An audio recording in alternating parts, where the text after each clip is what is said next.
Bismillahirrahmanirrahim. Assalamualaikum warahmatullahi wabarakatuh. Waalaikumsalam warahmatullahi wabarakatuh. Alhamdulillah wa syukurillah wa la haula wa la quwwata illa billahil aliyyil azim. Amma ba'du.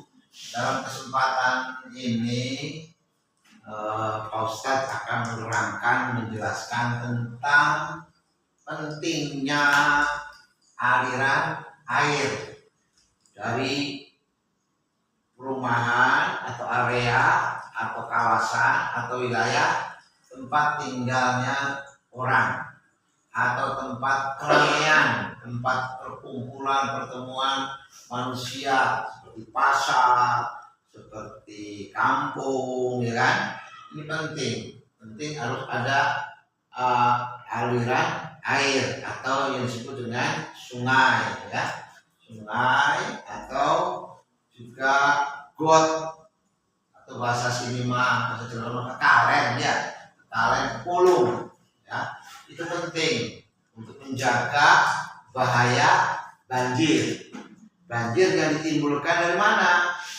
Dari langit atau turunnya air hujan. Karena di negara kita ini rutin, hujan itu satu hal yang rutin terjadi pada akhir dan awal tahun, itu rutin tuh.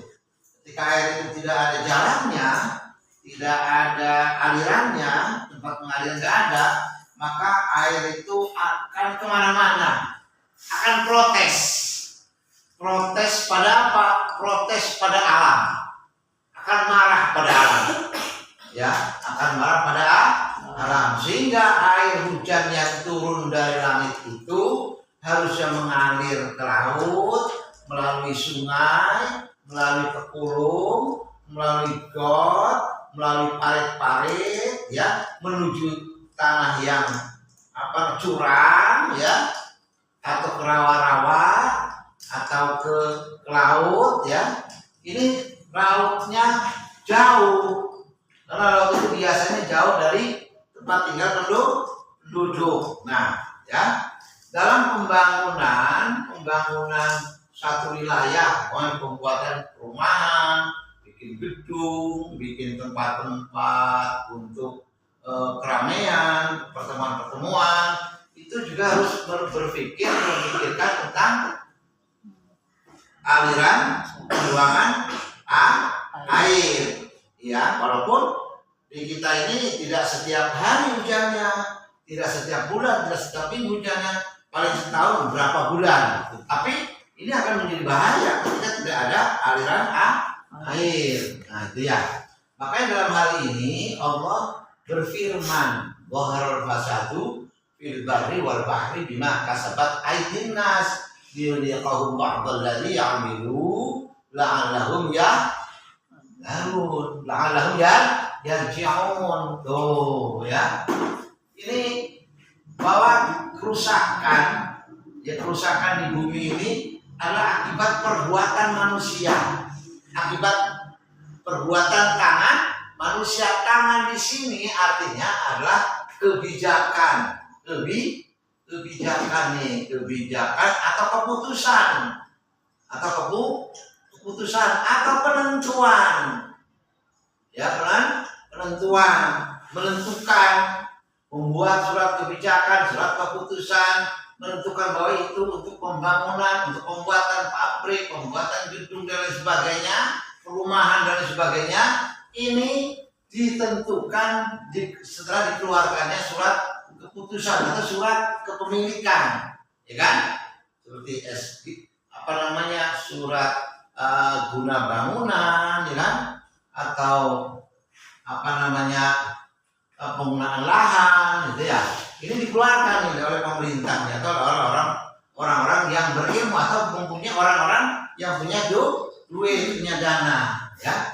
Ini tidak boleh sembarangan. Kenapa? Karena Allah telah menata, Allah telah membuat sungai alam.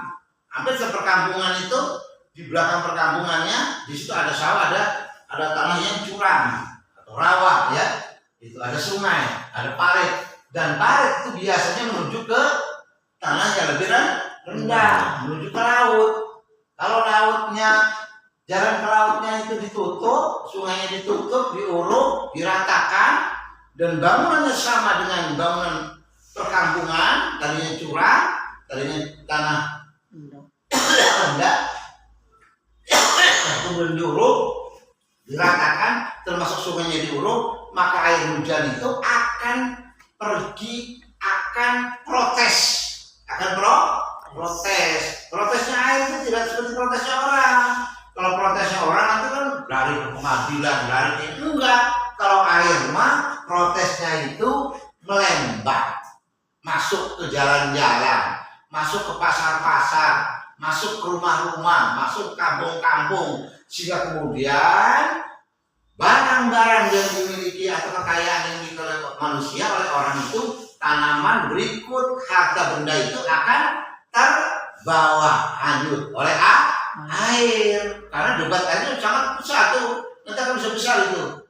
Karena keluar secara pelan-pelan, sedikit-sedikit, nggak bisa. Nggak ada gotnya, nggak ada paritnya. Ada sungai jauh, kalau misalnya numpuk, nggak akan kencang gerakan air itu. Wah, mengalirkan gitu ya. Maka Allah membuat satu ketentuan, berikan peringatan, ya, peringatan, memberitahukan kepada manusia. Yang kedua, dalam surat Al-Baqarah ayat 188, Allah berfirman, ingatkan kita, wala taqulu amwalakum bainakum bil batili wa tudlu biha ilal hukam litaqulu fariqam min amwalin nasi bil ithmi wa antum ta'lamun. Allah itu melarang, taqulu itu memakan. Tapi taqulu bisa diartikan menguasai, memiliki, ya kan? Memiliki. Untuk mendapatkan pengakuan kepemilikan, biasanya waktu dulu ilal hukami, lapor tuh pada ahli apa? Ahli buat surat, buat surat tuh, surat keputusan, surat kepemilikan itu tuh, buat surat transaksi ya, supaya bahwa lahan ini, bahwa tempat ini bisa dimiliki oleh saya, dimiliki oleh satu perusahaan, dimiliki oleh perorangan, kelompok. Oleh tak perlu mencampur adukan, bisa jadi diartikan mencampur adukan antara yang baik, yang benar-benar miliknya dengan bukan miliknya. Jadi dijadikan satu, dia pemilikannya. Wala taqulu amwalakum bainakum bil batili wa tudlu tidak perlu dengan cara yang tidak baik, dengan cara yang batil, cara yang salah, dan itu perbuatan itu adalah termasuk perbuatan dosa. Wa antum ta'lamun, berarti yang melakukan itu kata Allah ta'lamun. Ta'lamun itu apa? Artinya tahu, berarti berpengetahuan. Jadi orang berpengetahuan itu melakukan kesalahan. Kalau orang bodoh bukan melakukan kesalahan, dia melakukan itu karena dia tidak paham, tidak ngerti. Tapi kalau orang berpengetahuan, orang mengerti, orang paham, itu melakukan kesalahan, maka itulah perbuatan imun, perbuatan dosa atau perbuatan melawan hukum. Maka harus diganjar tuh, harus diganjar. Harus disanksi. Sanksinya apa? Sesuai dengan tatanan aturan. Di dunia itu Allah akan melindungi, menutupi keburukan itu. Tapi nanti di akhirat Allah tidak akan menutupi. Maka harus dibuka.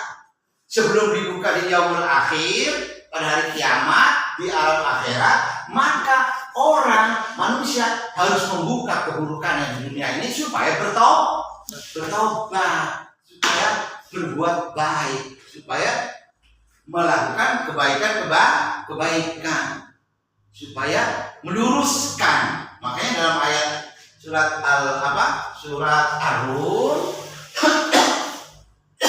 ujung ayatnya itu dikatakan la'allahum yarji'un, semoga mereka kembali. Jadi setelah diberi peringatan. Mudah-mudahan bermanfaat. Akhirul kalam. Assalamualaikum warahmatullahi wabarakatuh.